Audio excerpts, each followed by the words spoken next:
Savais-tu que les plantes produisent 98% de l'oxygène de la Terre, ou bien encore que les arbres communiquent entre eux par un Internet souterrain? Un autre fait incroyable, un arbre peut vivre plus de 80 000 ans. Allez, viens, on part en balade dans le monde secret des plantes. Mais papa, une plante, c'est quoi exactement? Excellente question. Une plante, c'est un être vivant, comme toi, comme moi, mais elle a une super pouvoir. Elle fabrique sa propre nourriture à partir de la lumière du soleil. Ça s'appelle la photosynthèse. Photo quoi? Photosynthèse. Imagine, la plante prend de la lumière, un peu d'eau, un peu d'air, et elle fabrique du sucre pour vivre et de l'oxygène. Pour toi. Waouh, c'est comme une petite usine.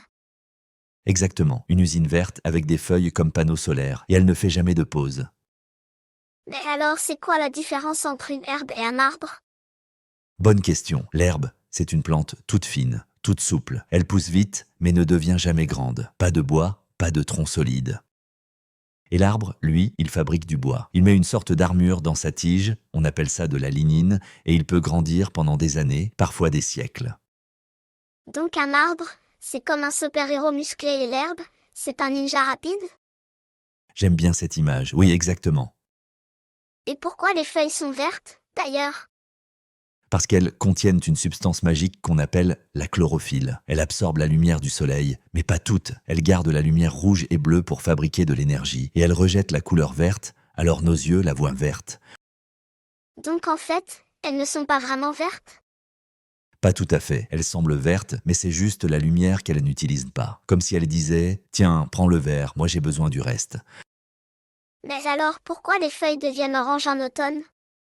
Ah, là tu touches un mystère magnifique. Quand l'automne arrive, les jours deviennent plus courts. Les plantes sentent que l'hiver approche. Alors elles rangent leur énergie. Elles récupèrent la chlorophylle, comme on range son manteau préféré, et les autres couleurs, cachées sous le vert, apparaissent.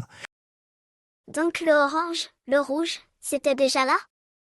Oui, mais on ne le voyait pas. Ce sont les caroténoïdes, pour le jaune, l'orange, et les anthocyanes, pour le rouge et le violet. C'est comme si la feuille faisait un dernier feu d'artifice. Très belle image. Oui, c'est exactement ça. Mais est-ce que les plantes sont intelligentes? Elles n'ont pas de cerveau, mais elles réfléchissent à leur manière. Elles savent où est la lumière. Elles sentent quand un insecte les touche. Certaines plantes carnivores bougent pour attraper des proies. Et dans la forêt, les arbres communiquant entre eux, sous la terre, avec leurs racines. Mais comment ils parlent? Pas avec des mots, mais avec des signaux chimiques. On appelle ça le Wood Wide Web. C'est comme Internet, mais pour les arbres. Incroyable! Tu sais, les plantes nous apprennent à être patients. Elles vivent lentement, elles coopèrent, elles s'adaptent. Elles ne font pas de bruit, mais elles changent le monde. Sans elles, pas d'oxygène, pas d'animaux, pas d'humains. Elles sont comme des super-héros silencieux. Exactement, des héros verts. Tu sais que certaines plantes peuvent aussi nous soigner?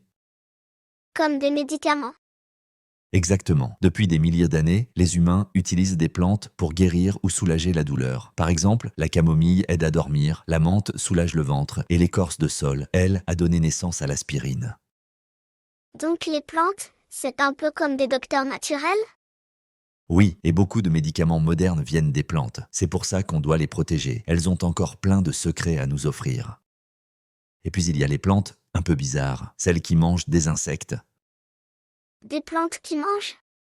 Oui, on les appelle les plantes carnivores. Elles vivent dans des endroits pauvres en nutriments, alors elles piègent des petits insectes pour se nourrir. Mais comment elles font?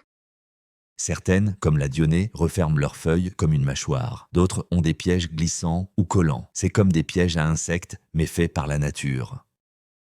Elles sont un peu effrayantes, non? Peut-être, mais elles sont fascinantes. Et surtout, elles montrent encore une fois que les plantes peuvent faire des choses incroyables, même sans bouger. Tu t'es déjà demandé comment les plantes font des bébés? Elles ont pas de ventre, non? Non, pas comme les animaux, mais elles ont d'autres techniques. La plupart des plantes utilisent des fleurs pour se reproduire. Et à l'intérieur des fleurs, il y a du pollen. C'est un peu comme les graines d'un futur bébé plante. Et le pollen, il fait quoi? Le pollen voyage. Avec le vent ou grâce aux abeilles, aux papillons, quand il arrive sur une autre fleur, il peut faire une graine. Et la graine, elle tombe par terre? Oui, elle tombe, ou elle est transportée plus loin, parfois par le vent, parfois par les animaux. Et si elle tombe au bon endroit, une nouvelle plante pousse. Donc les fleurs, c'est comme des usines à graines? Exactement. Et chaque plante a sa méthode. Certaines utilisent même l'eau ou bien l'explosent pour envoyer leurs graines loin. Tu vois, les plantes sont vraiment incroyables. Et maintenant, la prochaine fois que tu verras un arbre ou une feuille, tu sauras qu'il cache bien des secrets.